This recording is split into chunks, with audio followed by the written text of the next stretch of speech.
Kaixo, gaurkoan elikaduraren inguruan hitz egingo dizuet. Honetarako 3 bideo egin ditut. Lehenengoa, kontzeptu basikoak azaltzen. Bigarrena, mantenugai bakoitzaren ezaugarriak azaltzen. Eta azkenengoa, dieta orekatuaren inguruan. Hasiko gara beraz, lehenengo bideoarekin, kontzeptu basikoak azaltzen. Bereziki, elikadura, nutrizio eta mantenugaien ingurukoa izango dena. Baina, ezberdintzen jakingo zenuke? Ezberdinak dira? Zer dira? Bai, ezberdinak dira. Hona hemen bakoitzaren esanahia. Elikadura izango da jan edo jateko prozesu moduan ulertzen duguna. Jatekoa ekintza kontzientea da eta borondatezkoa. Hau da, jaki bat hartu, ahora sartu, murtzikatu eta irentzi arteko prozesua. Nutrizioa irentzitako elikagai hori gure barruan pairatzen dituen prozesuak izango dira. Kasu honetan nahigabekoak izango dira. Ezin dut nire digestioa moztu edo zer liseritzen dudan eta zer ez kontrolatu. Prozesu honetan elikagaietatik mantenugaiak lortuko ditugu.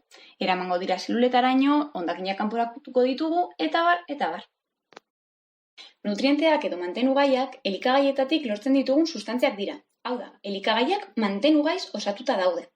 Banatu egiten ditugu inorganiko eta organikoetan.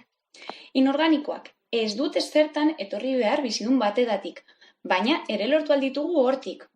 Honen barruan egongo dira ura eta gatz mineralak. Eta organikoak, hauek bai bizidunetatik etorriko dira beti, izan daitezkelarik perretxiko, zein tomate, zein alga, zein olagarroak adibidez. Hauek izango dira gluzido, lipidoak, proteinak eta vitaminak. Hurrengo bideoan azalduko ditut zehatzago. Beraz, gehiago jakin nahi baduzue, hurrengo bideora jo. Hau jakinda ikusiko dugu nola sailkatu alditugun elikagaiak, bidez berdinak baitaude. Sailkatu alditugu adibidez jatorriaren arabera. Honen barne beste hainbat aukera egon aldirelarik, hau da, azpi sailkapenak. Sailkatu alditugu honen barruan landare jatorri edo animali jatorria duten elikagaiak. Animalien barne aske hasitakoak edo ez direnak aske hasi, hau da, pisofaktoria, zein baserrietan. Ere sailkatu aldugu elikagaiak jaso duten eraldaketa prozesuaren arabera. Sagar batek ez du eraldaketarik jaso, sagar mermeladak bai. Argi ikusten da forma galdu dutela eta prozesu bat pairatu dutela. Dena den hauek adibideak baino ez dira, hainbat aukera baitaude, noski.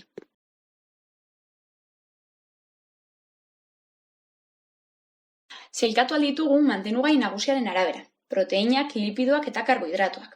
Adibide bat ematearren, proteinak nagusi izango dira haragian, lipidoak olioan eta karbohidratoak patatetan. Dena den askoz aukera eta adibide gehiago daude.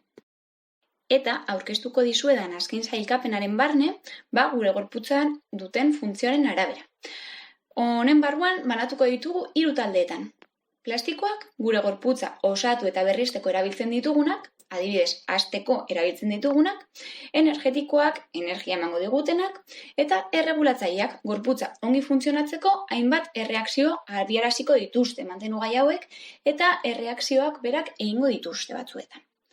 Eta honekin bukatu egin dugu sailkapena eta kontzeptu basikoak ere. Jakin nahi baduzu gehiago mantenugaien inguruan, hauen mota, jatorria, funtzioa, ez galdu hurrengo bideoa. Eta jakin nahi baduzu nola izan dieta orekatu bat, hurrengo bideo bat ere izango duzu kanalean.